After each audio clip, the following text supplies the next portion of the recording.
The Pittsburgh Penguins, Oh, you know, they they lost 7-1 against the Stars. There were 6 goals from the Dallas Stars in the first period.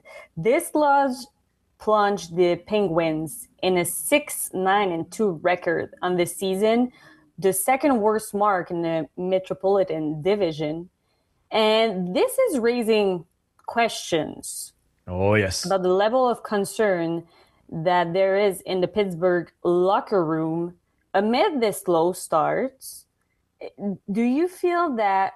And I don't know. I had a good feeling about this Penguin team, but You it did feels at the like, start of the season.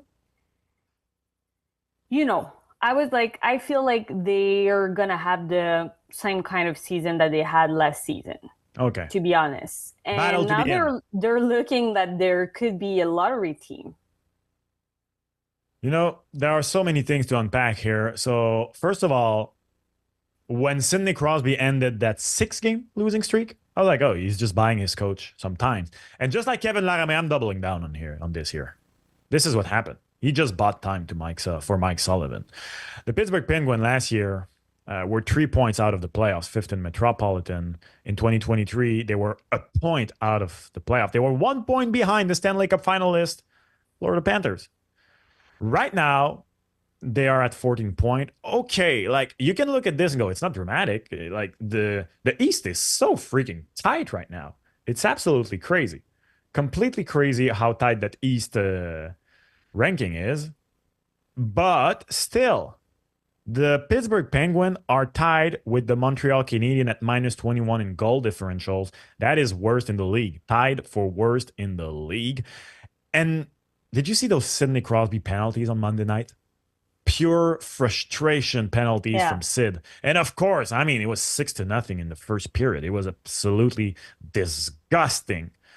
But the first, look, I've said it before, I'll say it again. I do think that the contract given to Sid is a bit of a mirage, in the possibility that he might be traded at some point is very real. Because contrary to the Washington Capitals, who have Connor McMichael, who came in and, help uplifted that team, and a lot of other young players like that, who made the right acquisition to help their roster and to propel them, playoff by a very, very small margin last year. This year, looking absolutely fabulous. A young Ovechkin who found the fountain of youth. Pittsburgh did not do those right adjustments. I don't see, it's the third year in a row now. I do not see how short term there is a fix. But if there's only one, that you can, even though it's not his fault, I'm sorry, but I think, so we're recording this on November 12th. I think maybe in 3 episodes, we're talking about Mike Sullivan being out. I don't see how there's a coming back. There's no coming back from such a loss, from such frustration shown from your veteran. Gino went on the bench at some point too with Sid in the third. Like, no. I'm sorry. I think this is it for Mike Sullivan. It's been an amazing run in Pittsburgh. I think this is it. And have you seen what he said after the game? Like I'm not gonna sit here and say that I'm frustrated, because I'm not. And I was just like, you this is your liner? I don't know. I was kind of I skeptical about this one. I understand where you're coming from here. He's a 2-time Stanley Cup champion as a head coach. He has seen, rainfall and snow and everything. So I guess I can understand where he's coming from. But when you put that in perspective with the way the players acted on the ice, there is a lot of frustration in this locker room. So I agree with you that I'm just not sure if I believe them. But I was not, he's a veteran coach. But Yeah. I just don't see how you go forward from this. It's just too big of a beating at Yeah. home, by the way.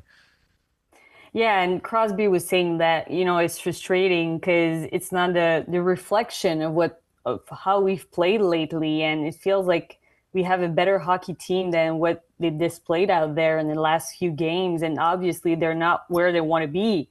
But can we like, can we say with certainty that they have much more than just a goalie problem, that the issues are just like much deeper? Because, Oh yeah. yeah, it's easy to point fingers at Tristan Jarry.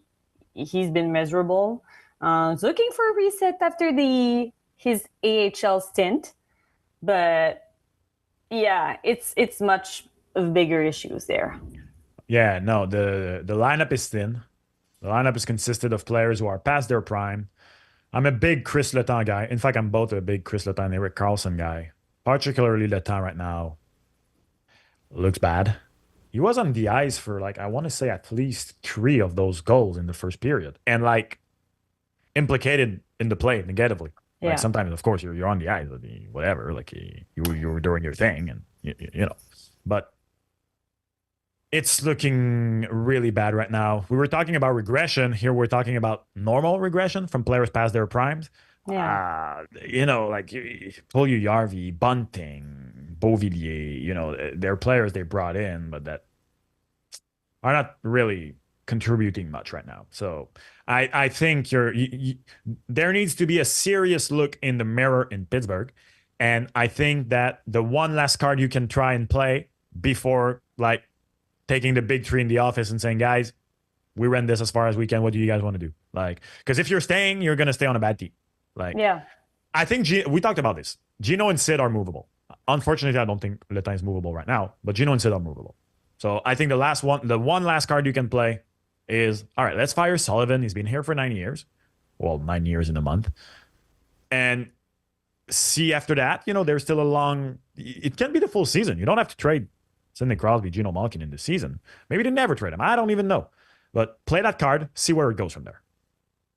Yeah, and then just spitting chicklets were running that, I feel like, yesterday. To see Crosby with Nathan McKinnon, the Colorado Avalanche. How beautiful would that be?